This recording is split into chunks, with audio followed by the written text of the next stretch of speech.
அதிகாலை நேரம் Bible hour presented by the National Bible College. கிறிஸ்துவின் சபையார் உங்களை வாழ்த்துகிறார்கள். Welcome to Satellite Bible Classes. வணக்கம்.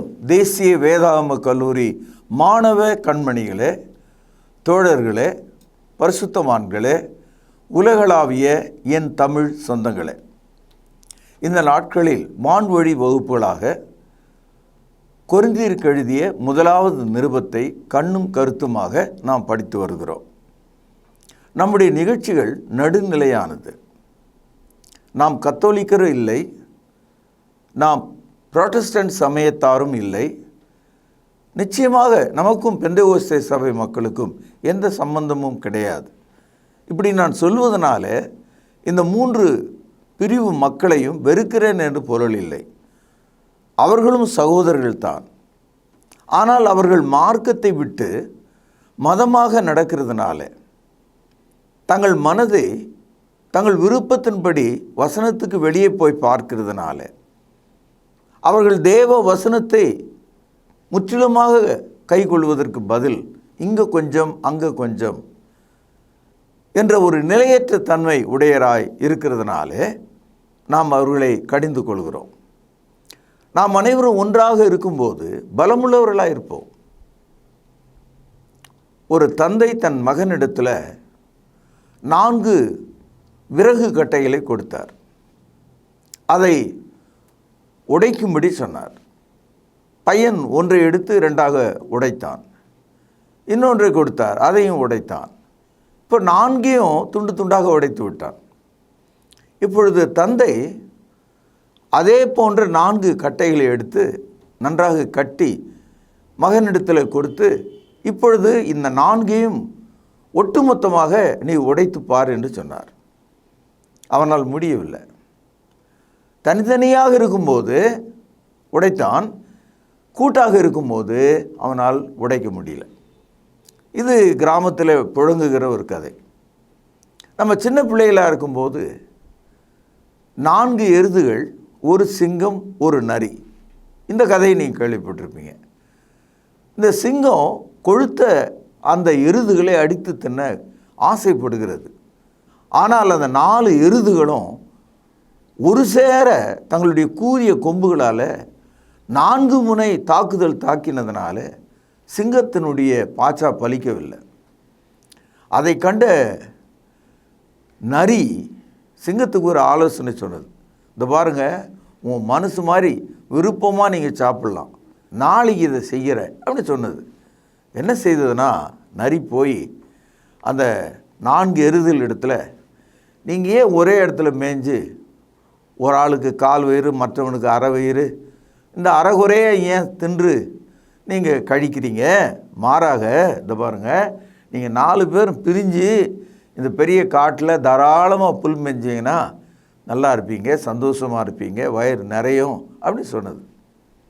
அப்போது இந்த எருதுகள், ஓ பரவாயில்லையே, நல்ல யோசனை தானே அப்படின்னு சொல்லி 4 வெவ்வேறு திசைகளில் சென்று அது புல்மேய ஆரம்பித்தது. இப்பொழுது சிங்கம் நாளுக்கு ஒன்றாக 4 எருதுகளையும் கொன்று அழித்தது. இதுவும் கூட நாம் சிறு வயது முதல் கிராமப்புறங்களில் கேட்ட ஒரு கதை தான். அதாவது, கூடி வாழ்ந்தால் கோடி நன்மை, பிரிந்து வாழ்ந்தால் அரிதும் பிரிந்து போகும். புரியுதா உங்களுக்கு? சபையானது கூடி வாழ வேண்டும். சபை ஒரே உபதேசத்தை உடையதாக இருக்கணும். நான் பவுலை சேர்ந்தவன், அப்போலை சேர்ந்தவன் என்று பிரிவினை பேசக்கூடாது. கிறிஸ்து பிரிந்திருக்கிறாரா? யாருடைய பெயரில் ஞானஸ்நானம் எடுத்தீர்கள்? யார் உங்களை அழைத்தவர்? யாருடைய வசனத்தின்படி நீங்கள் நடக்கிறீர்கள்? இதை தான் கொரிந்தியரில் துவக்கத்தில் நாம் பார்த்தோம். ஆகவே மனிதர்கள் பின்னாலே நாம் பிரிந்து நிற்பதை விட நமது ஆண்டவர் இயேசுவின் பக்கத்திலே நிற்கிறவர்களாய் நாம் இருக்க வேண்டும். அதை தான் தொடர்ந்து இந்த புத்தகத்தில் நம்ம படிக்கிறோம். 1 கொரிந்தியர் 12வது அதிகாரம், இதில் 31 வசனம் இருக்குது. இந்த 31 வசனத்தில் செய்தி என்னன்னா, யூனிட்டி இன் டைவர்சிட்டி, அதாவது ஒற்றுமை பிரிவினையின் மத்தியில். சூழ்நிலை பிரிவினையாக இருக்குது, ஆனால் அதில் நாம் ஒற்றுமையாக இருக்கணும். அதான் இன்றைய செய்தி. பாருங்கள், 1 கொரிந்தியர் 12வது அதிகாரம் 18வது வசனம். தேவன் தமது சித்தத்தின்படி அவயங்கள் ஒவ்வொன்றையும் சரீரத்திலே வைத்தார். அவையெல்லாம் ஒரே அவயமாயிருந்தால் சரீரம் எங்கே? அவயங்கள் அநேகமாயிருந்தும் சரீரம் ஒன்றே. கண்ணானது கையை பார்த்து நீ எனக்கு வேண்டுவதில்லை என்றும், தலையானது கால்களை நோக்கி நீங்கள் எனக்கு வேண்டுவதில்லை என்றும் சொல்லக்கூடாது. சரீர அவயங்களில் பலவீனம் உள்ளவைகளாய் காணப்படுகிறவைகளோ மிகவும் வேண்டியவைகளாய் இருக்கிறது. மேலும் சரீர அவயங்களில் கனவீனமாய் காணப்படுகிறவைகளுக்கு அதிக கனத்தை கொடுக்கிறோம். நம்மில் இலட்சணம் இல்லாதவைகளே அதிக அலங்காரம் பெறும்.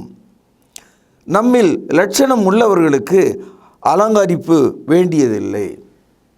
ஒரே சரீரம், இதில் முகத்தில் மட்டும் 5 விஷயங்கள் இருக்கிறத நீங்கள் பார்க்கலாம். மெய், வாய், கண், மூக்கு, செவி என்று நாம் படிக்கிறோம். இந்த உடல் முழுவதும் ஒரு சரீரமாக தான் இருக்குது. கை தலையை பார்த்து நீ எனக்கு வேண்டான்னு சொல்லலாமா? கால் பார்த்து கையை நீ எனக்கு வேண்டான்னு சொல்லலாமா? கண் பார்த்து மற்ற அவயங்கள் எதுவும் எனக்கு தேவையில்லைன்னு சொல்லலாமா? காதுகளே எனக்கு போதும் என்று இந்த சரீரத்தை பார்த்து சொல்லலாமா? எல்லா அவயங்களும் அவசியமாக இருக்குது. முதல்ல அதை கவனிச்சுக்கணும். அப்போ சபை என்பது மக்களால் ஆன கூட்டம். Church is made of people, variety of people of different age group, ethnic background and languages and many gifts. மனித சமுதாயம் மொழியால், இனத்தால், பண்பால், வரங்களால், நிறங்களால் வெவ்வேறுபட்ட மக்கள் அனைவரும் ஒருவராக கிறிஸ்துவுக்குள் நாம் இருக்கிறோம். ஒருவரை ஒருவர் பகைக்கவோ வெறுக்கவோ அவன் ஏன் இங்கே நான் ஏன் இங்கேன்ற மாதிரிலாம் கேட்கக்கூடாது. கடவுள் நம்ம எங்கே வச்சுருக்காரோ அங்கே இருக்கணும். இது கொஞ்சம் கஷ்டமான வேலை, கஷ்டமான போதனை. ஆனால் பைபிள் அப்படி தான் நம்மை எதிர்பார்க்கிறது. நம்முடைய முழு சரீரமும் காதாக இருக்க முடியாது, நம்முடைய முழு சரீரமும் கண்ணாக இருக்க முடியாது, நம்முடைய முழு சரீரமும் மூக்காக இருக்க முடியாது, நம்முடைய முழு சரீரமும் வாயாக இருக்க முடியாது, நம்முடைய முழு சரீரமும் வயிறாக இருக்க முடியாது. விளங்குச்சுல்ல? அப்போ நம்ம பல அவயங்களாக இருந்தோம், ஒரே சரீரமாக இருக்கிறோம். இந்த சரீரத்தை தேவன் நமக்கு கொடுத்தார். God gave this body of different members, unity in diversity. Each one have a different work.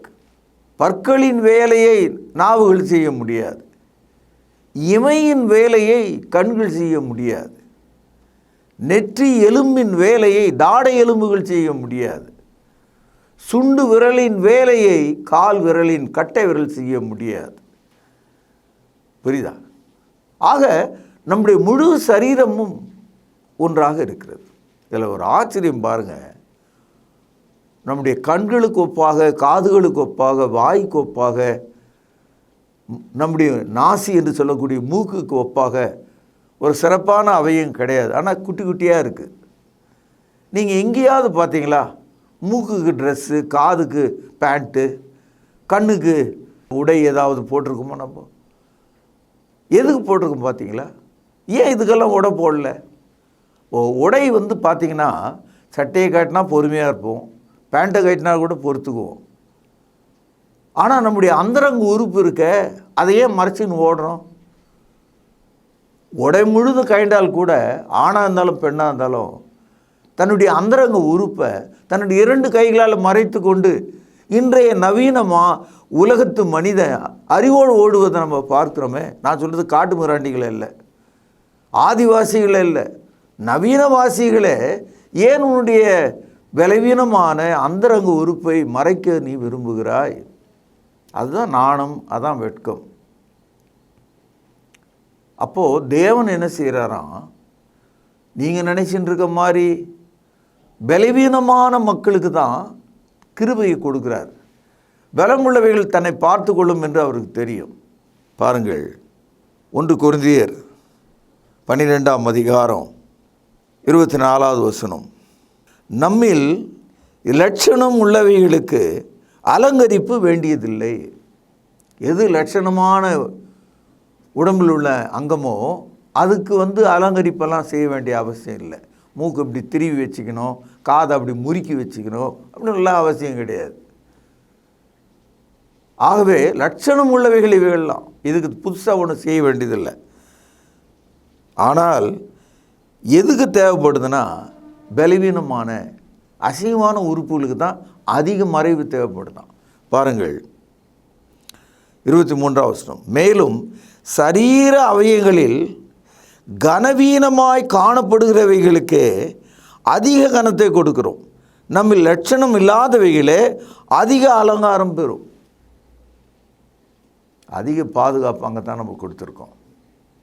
அப்போ ஒரு சபைக்குள்ள தேவன் எப்படி நம்மை பராமரிக்கிறார் என்பதற்கு இதை விட ஒரு சிறந்த உதாரணம், விளக்கம். நம்ம போய் இன்னொருத்தர்கிட்ட கேட்டு தெரிஞ்சுக்கிட்டு வரணும்னு அவசியமே கிடையாது. அது மாதிரி சபையில் தேவன் நம்மை அழைத்து ஆசீர்வதித்து ஆவியின் வரங்களை நமக்கு தருகிறார். அந்த வரங்கள் நம்முடைய பயன்பாட்டுக்காக, விளக்குகள் வெளிச்சத்தை கொடுப்பதற்காக, மேஜைகள் உட்கார்ந்து படிப்பதற்காக, நாற்காலிகள் உட்கார்ந்து எழுதுவதற்காக, பாய்கள் விரித்து படிப்பதற்காக, குவளைகள் எடுத்து குடிப்பதற்காக, பாத்திரங்கள் எடுத்து சமைப்பதற்காக.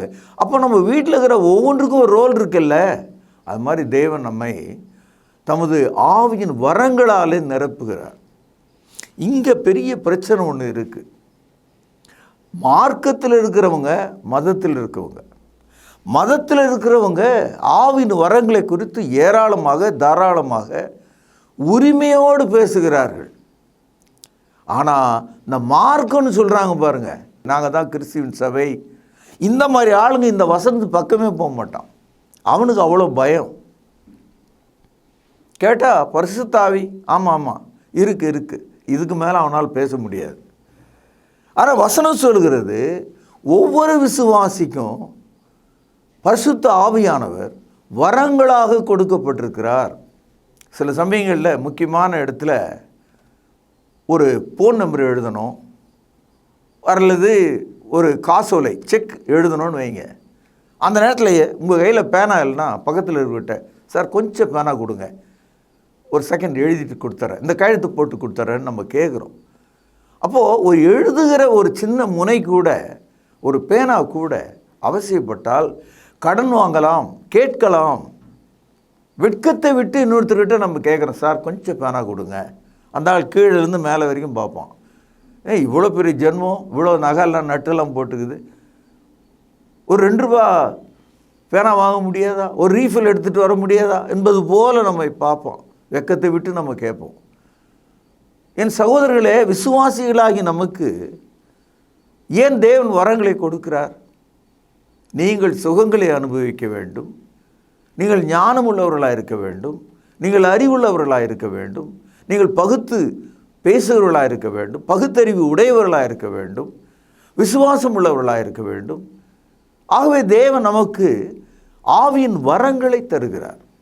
நான் கொஞ்சம் முன்னால் சொன்னேன், இந்த புதிய ஏற்பாட்டு சபை என்று சொல்லக்கூடிய ஆட்கள் பரிசுத்த ஆவியை போதிக்கவே மாட்டார்கள். அப்படி போதித்தால் மேலோட்டமாக சொல்லி தப்பிக்கொள்வார்கள். அவர்களுக்கு நம்பிக்கை கிடையாது. பரிசுத்தாவே நான் இருக்காருன்னு தான் சொல்லுவேனே தவிர, அவனுடைய வாழ்க்கையில் பரிசுத்தாவினுடைய வல்லமையோ செய்கையோ வரங்களோ எதுவுமே இருக்காது. இதை நான் கண்டனம் பண்ணுகிறேன், கடிந்து உணர்த்துகிறேன். ஒரு ஆள் என்கிட்ட வந்தார், பாருங்கள், பரிசுத்த ஆவியானவர் நமக்கு ஞானஸ்நானம் பெறும்போது தேவன் தருகிறார், அது உண்மைதான். ஏன்னா எந்த ஒரு குழந்தையும் தாயின் வயிற்றுலேருந்து பிறக்கும்போது 2 வருது, ஒன்று உடல், இன்னொன்று உயிர். உயிர் இல்லாமல் உடலை வந்தால் அது செத்த உடல். உடனே எடுத்து அடக்கம் தான் பண்ணணும். அப்போ தேவன் பிறக்கும்போது நமக்கு ஆவியை தருகிறார், அது உண்மைதான். அதுபோல் ஞானஸ்தானத்தில் பாவ மன்னிப்புக்கென்று நாம் ஞானஸ்தானம் பெறும்போது ஆவியை தேவன் நமக்கு தருகிறார். கவனிப்போம். அப்போஸ்தலர் நடபடிகள் 2ஆம் அதிகாரம் 38வது வசனம். பேதுரு அவர்களை நோக்கி, நீங்கள் மனம் திரும்பி ஒவ்வொருவரும் பாவ மன்னிப்புக்கென்று இயேசு கிறிஸ்துவின் நாமத்தினாலே ஞானஸ்தானம் பெற்றுக்கொள்ளுங்கள். அப்பொழுது, எப்பொழுது ஞானஸ்தானம் பெற்ற பொழுது, பரிசுத்த ஆவியின் வரத்தையும் பெறுவீர்கள். பேனால் அடிக்கொட்டிடுங்கள். இப்போ இந்த இடத்துல ஒருத்தர் என்ன சொல்கிறாரு, பரிசுத்த ஆவியின் வரம் என்பது சிங்குலர், அது ஒருமையில் பேசப்பட்டிருக்கு, பலவிதமான வரங்களை குறித்து அது பேசவில்லை என்று சொல்கிறார். இப்போது உங்களுக்கு உயிர் என்று ஒன்று இருந்தால் அந்த உயிர் உங்கள் உடம்பு ஃபுல்லாக இயங்குமா இயங்காதா? உயிர் இருக்கிற ஆள் கண் மட்டும் திறக்கலாம் எப்படி? உயிர் இருக்கிற ஆள் காது மட்டும் கேட்கலாம் எப்படி? உயிர் இருக்கிற ஆள் கை கால் மட்டும் விளங்கலாம் எப்படி? உயிர் இருந்தால் உடல் முழுதும் இயங்கணும் இல்லையா? அப்போது வரம் என்பது சிங்குலரா ப்ளூரலா, ஒருமையா பன்மையா என்பது விஷயம் அல்ல.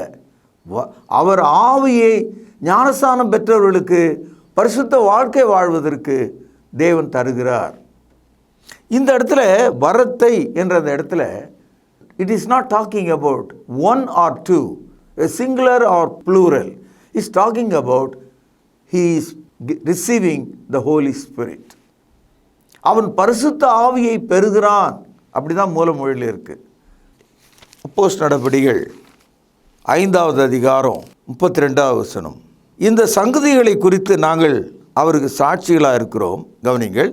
தேவன் தமக்கு கீழ்ப்படுகிறவர்களுக்கு தந்தருளின, கவனிங்கள், பரிசுத்த ஆவியின் சாட்சி என்றார்கள். இந்த இடத்துல பரிசுத்த ஆவியின் மட்டும்தான் போட்டுக்குது, வரம்னு போடல. அப்போ பரிசுத்த ஆவின்றது ஜென்ரலாக இங்கே வந்திருக்கு. அப்போது 2:38 பரிசுத்த ஆவியின் வரம் என்று குழப்பிக்கொள்கிற நீங்கள் அப்போஸ்தலர் நடபடிகள் 5:32 பரிசுத்த ஆவி என்றே பேசியிருக்கிறது. இதுதான் மூல மொழியில் இருக்குது 2 இடத்துலையுமே. இந்த விஷயத்தில் நமக்கு வெறும் வரம் மட்டும் கொடுக்கப்படுகிறது, வரங்கள் கொடுக்கப்படுவதில்லை. we receive only gift, not the gifts. இந்த மாதிரி போதிக்கிற ஆள்லாம் உண்டு. இவர்களை எல்லாம் விட்டு நம்ம தூரமாக வெளியே வரணும்.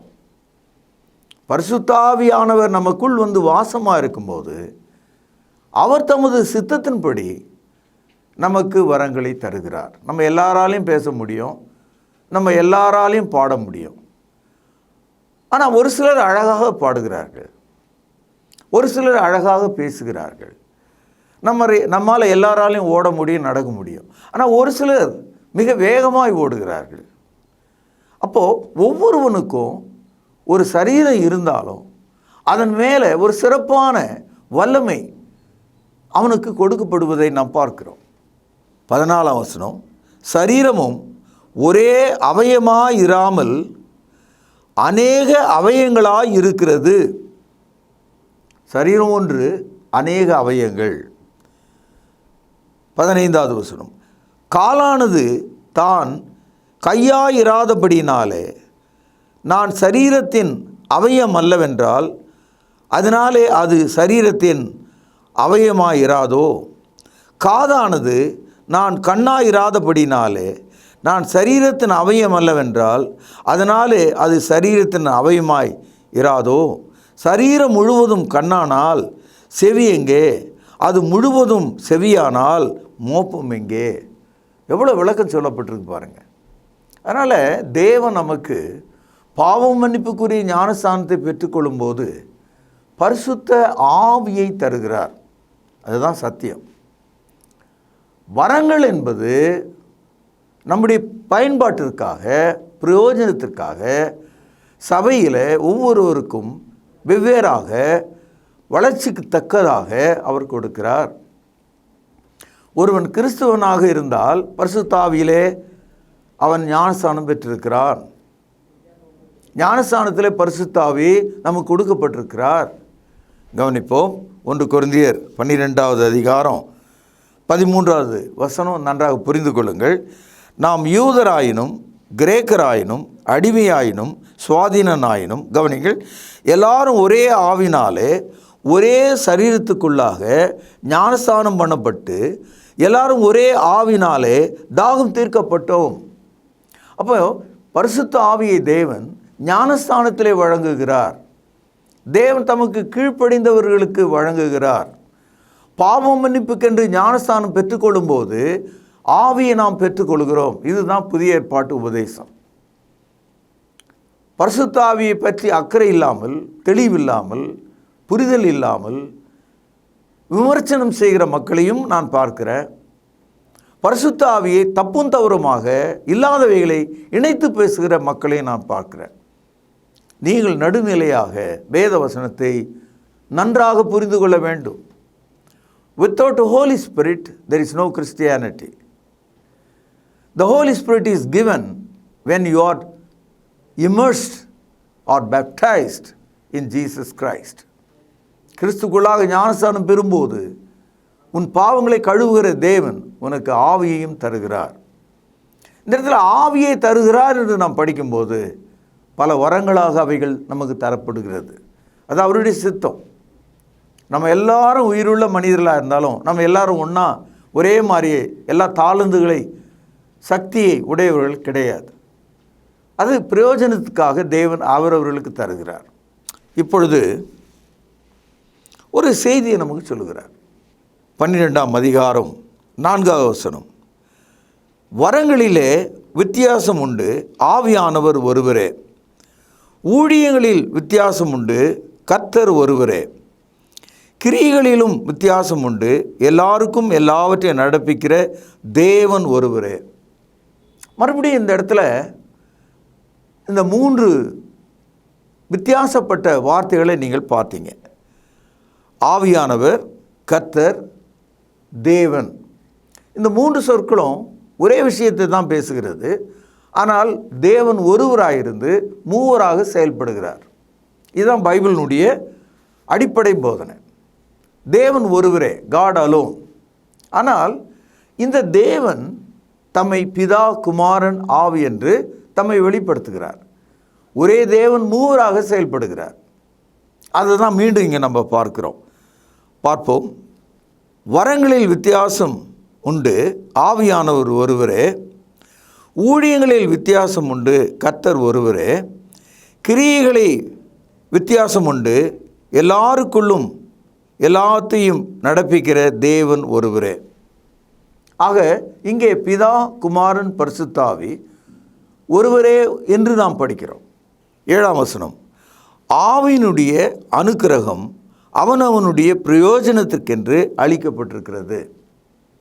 நம்ம வீட்டில் எல்லாரும் உட்காந்து சாப்பிடும்போது எல்லாரும் ஒரே மாதிரி சாப்பிட்றதில்ல, ஒரே அளவு சாப்பிட்றதில்ல. அவங்கவுங்களுடைய தேவைக்கு தக்கதாக நாம் சாப்பிட்றோம். வயதானவர்கள் 2 இட்லியோடு நிறுத்திக்கிறாங்க. 2-3 வயது குழந்தைகளும் 2-3 இட்லி தான் சாப்பிடுது. ஆனால் நடுவயது உள்ளவர்கள் தாராளமாக ஏராளமாக சாப்பிடுவாங்க. ஏன்னா அவங்களுக்கு செரிமானம் இருக்குது. அது மாதிரி கிறிஸ்தவர்களாகி நமக்கு நம்முடைய தேவைக்கு தக்கதாக நம்முடைய சரீரம் எப்படி இயங்குதோ அதுபோல் ஆவிக்குரிய சரீரம் நமக்குள்ளே இயங்குகிறது. 8 முதல் 10 வசனங்களில், அதாவது 8, 9, 10 இந்த 3 வசனங்களில் பரிசுத்த ஆவியானவருக்குள்ள 9 வகையான வரங்கள் இருக்கிறதாக நம்ம படிக்கிறோம். 9 வகையான வரங்கள் இருக்கிறதாக நம்ம படிக்கிறோம். முதலாவது கவனிங்க, ஞானம், 2 அறிவு, 3 விசுவாசம், 4 குணமாக்குதல், 5 அற்புதம், 6 தீர்க்க தரிசனம், 7 பகுத்தறிவு, 8 பற்பல பாஷைகளை பேசுதல், 9 வியாக்கியானம் பண்ணுதல். இப்போது இந்த 9 வரங்களும் ஒவ்வொரு கிறிஸ்தவனுக்கும் சபையில் தேவைக்கு தக்காற்போல தேவனுடைய சித்தத்தின்படி பகிர்ந்து அளிக்கப்படுகிறது. பகிர்ந்து அளித்தர்னா என்ன அர்த்தம்? நம்ம வீட்டில் அம்மா சாப்பாடு எடுத்து வைக்கும்போது நம்ம வயதும் நம்முடைய நோயும் அல்லது நம்முடைய தன்மையும் அறிந்து நமக்கு வேண்டிய சாப்பாட்டை எடுத்து நமக்கு கொடுக்குறாங்க. அது மாதிரி தேவன் ஒரு விசுவாசியாகிய தேவனுடைய பிள்ளைக்கு அவனுக்கு என்ன தேவையோ அந்த வரத்தை அவனுக்கு கொடுக்குறார். நம்ம எல்லாருக்கும் கொடுக்கிறார். சில பேர் இந்த 9 வரங்களை நம்புவது கிடையாது. அவர்களும் ஒரு வகையான ஒரு மதத்தை சேர்ந்தவர்களைப் போல தான் அவங்க இருப்பாங்க. காரணம், அவன் பரிசுத்தாவே நம்பாத ஆள். பரிசுத்தாவினுடைய வார்த்தை எப்படி அவனால் நம்ப முடியும்? இது மாதிரி ஆட்கள் நான் பார்க்குறேன். நான் சொல்கிறது புதிய ஏற்பாட்டு சபை பைபிள் படி நடக்கிற மார்க்குன்னு சொல்கிறேனே, அந்த ஆட்கள் இப்படி தான் இருக்கான். பரிசுத்தாவின்ற வார்த்தையே அவனுக்கு வாயில் வராது. அப்படியே வந்தாலும் கூட அதை தாண்டி அவனால் சிந்திக்க முடியாது. சொல் விளையாட்டு விளையாடுறவங்க, they play with words. நாம் அப்படி செய்யக்கூடாது. ஆவி இல்லாத சரீரம் செத்தது. அப்படியானால் நீ உயிரோடு இருக்கிற மனுஷனாக இருந்தால் உனக்குள்ள ஆவி இருக்கணும். அப்படி உங்களுக்குள்ளே ஒரு ஆவி இருக்குமானால் அந்த ஆவிக்கு ஒரு வேலை இருக்கணும், ஒரு வரம் இருக்கணும். அந்த ஆவிக்குள்ளே உனக்குள்ளே ஏதாவது ஒரு வரம் இருக்க தான் செய்யும். 9 வகையான வரங்கள் என்று இங்கே பார்க்கிறோம். அதாவது ஞானம், அறிவு, விசுவாசம், குணமாக்குதல், அற்புதம் செய்தல், தீர்க்கதரிசனம் உரைத்தல், ஆவியை பகுத்தறித்தல், பற்பல பாஷைகளை பேசுதல், வியாக்கியானம் பண்ணுதல். என் அன்பு சகோதரர்களே, இந்த வரங்கள்லாம் தேவனுடைய சித்தத்தின்படி நமக்கு தேவன் கொடுக்கிறார். சின்ன குழந்தைங்களுக்கு சாப்பாடு மட்டும் நம்ம போடுறதில்ல, அதுக்கு எந்த உடுப்பு போட்டால் அழகாக இருக்குமோ அதை வாங்கி போடுவோம். அந்த குழந்தையை எவ்வளோ அழகு பண்ண முடியுமோ அவ்வளோ அழகு பண்ணுகிறோம்.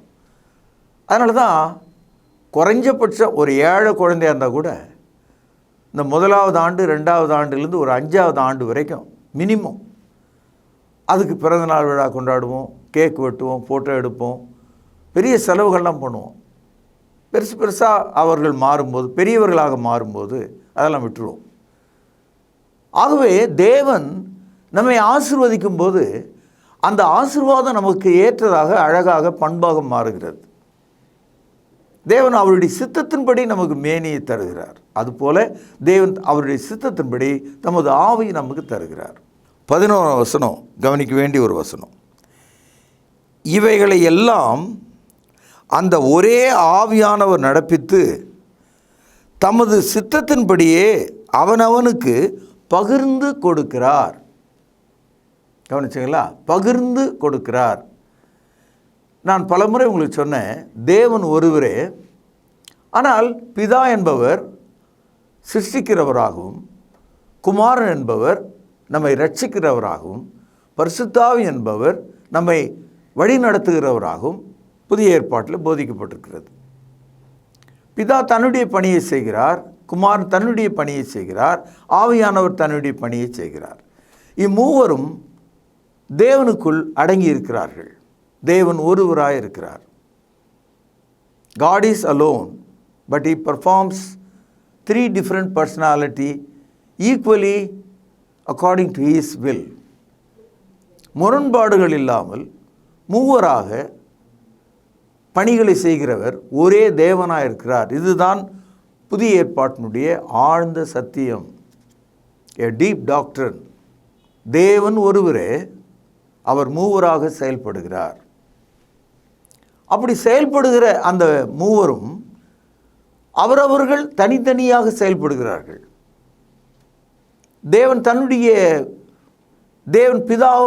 தேவன் பிதாவாக வெளிப்படும்போது, தேவன் குமாரனாக வெளிப்படும்போது, தேவன் பரிசுத்தாவியாக வெளிப்படும்போது அவர்கள் இணையற்ற வேலைகளை அவரவருடைய சித்தத்தின்படி தனித்தனியாக செயல்படுகிறார்கள். இங்கே பரிசுத்த ஆவியானவர் கூட தனியாக செயல்படுகிறார் என்று நாம் படிக்கிறோம். பாருங்கள், 1 கொரிந்தியர் 12:4, வரங்களில் வித்தியாசம் உண்டு, ஆவியானவர் ஒருவரே.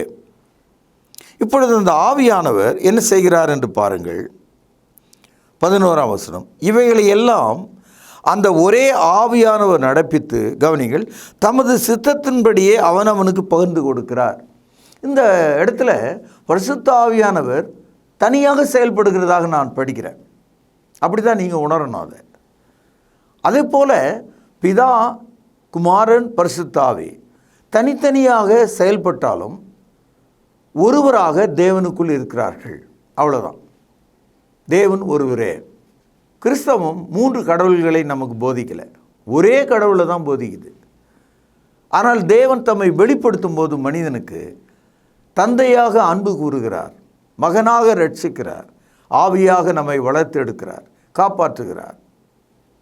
ஆவியிலே பல வரங்களை தேவன் நமக்கு தந்து பிரயோஜனத்துக்காக அதை நமக்கு வழங்குகிறார். ஒருத்தர் சமீபத்தில் என்கிட்ட வந்தார். ஐயா, கடவுள் எனக்கு 9 வரங்களை கொடுத்திருக்கிறார் என்று சொன்னார். நான் சொன்ன கொஞ்சம் திருத்திங்க, 9 வரங்கள் பரிசுத்த ஆவியானவர் கொடுக்கிறார் என்று 1 கொரிந்தியர் 12ஆம் அதிகாரத்தில் படிக்கிறோம். ஆனால் 9 வரங்களும் என்கிட்ட இருக்குதுன்னு எந்த அப்போஸ்தலனும் ஒரு காலமும் சொல்லலை. அப்படி இருக்கும்போது நீ யாருன்னே உனக்கு தெரியாது, எனக்கு 9 வரங்கள் இருக்கிறது என்று நீங்கள் சொல்லுவது உங்களுடைய வாயின் வார்த்தையாக தான் இருக்குமே தவிர அது உண்மை கிடையாது என்று சொன்னேன். காரணம் என்னென்னா, 9 வரமும் பெற்ற ஒரு ஆள் கிடையாது. அவனவனுடைய பிரயோஜனத்துக்கு தக்கதாக 12 அப்போஸ்தலர்களில் எல்லா வரமும் எனக்கு உண்டாயிருக்கிறது என்று சொன்னவர்கள் கிடையாது.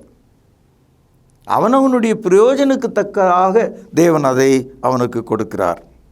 அதனால தான் 1 கொரிந்தியர் 12:30 இப்படி நாம் படிக்கிறோம்.